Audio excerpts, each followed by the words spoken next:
while we're talking about the diversity of our... Oh, let's go to Ainsley Earhardt. This was just from the other day on Fox and Friends.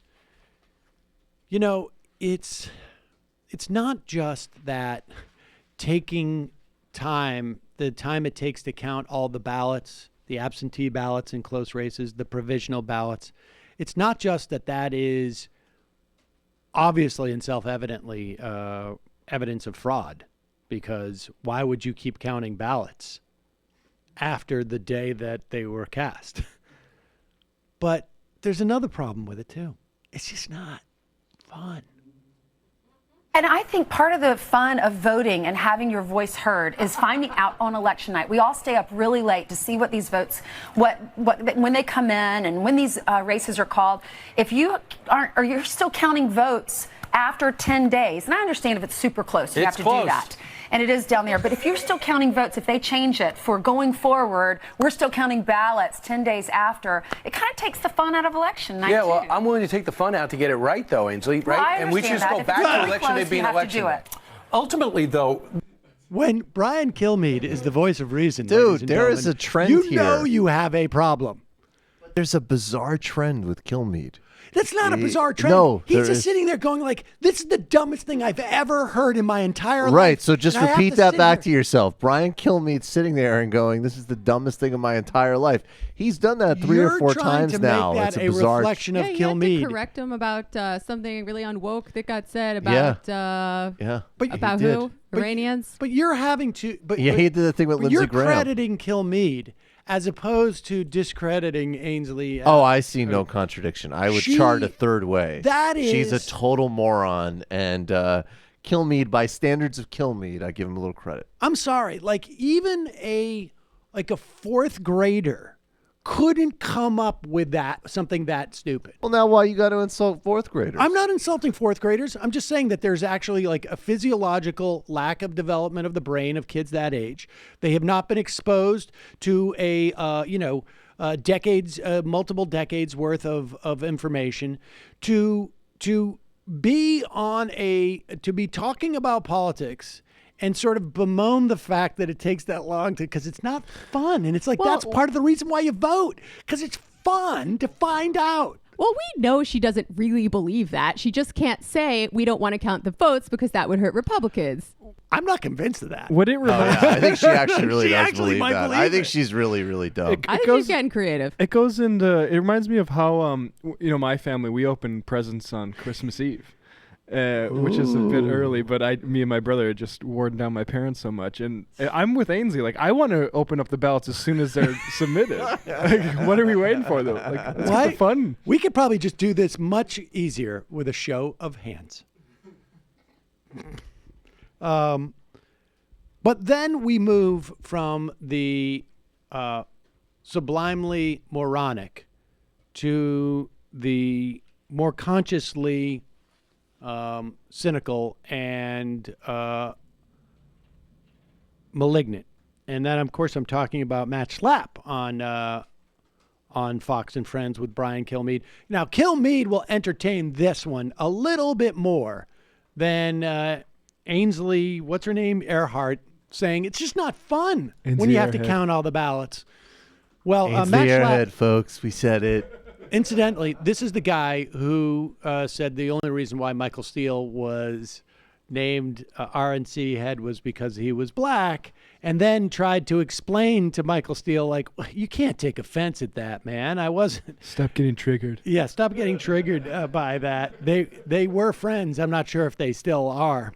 But here is Matt Schlapp accusing or claiming that a state mandated recount in a state that is run by Republicans constitutes Democrats' test run for stealing elections. I know some of these counties responsibly realized how close it was, and by their state constitution, they know their recount happened, so they quickly started recounting again through the machines. We know what happened in Palm County. They overheated, and they got to go through again because one for Senate, one for House. So it's a problem. So it's going to be delayed. Are you concerned? What concerns you most about this process? Pause it. So there it is. Like, are you concerned? And even Kilmeade realizes, like, oh, I haven't set up anything nefarious whatsoever. I better make this an open-ended question. Process.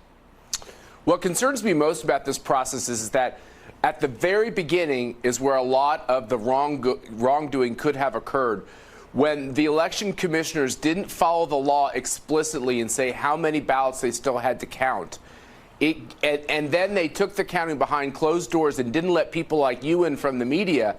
It created a question mark in all of our heads. Pause it. You know there are county electors from both parties.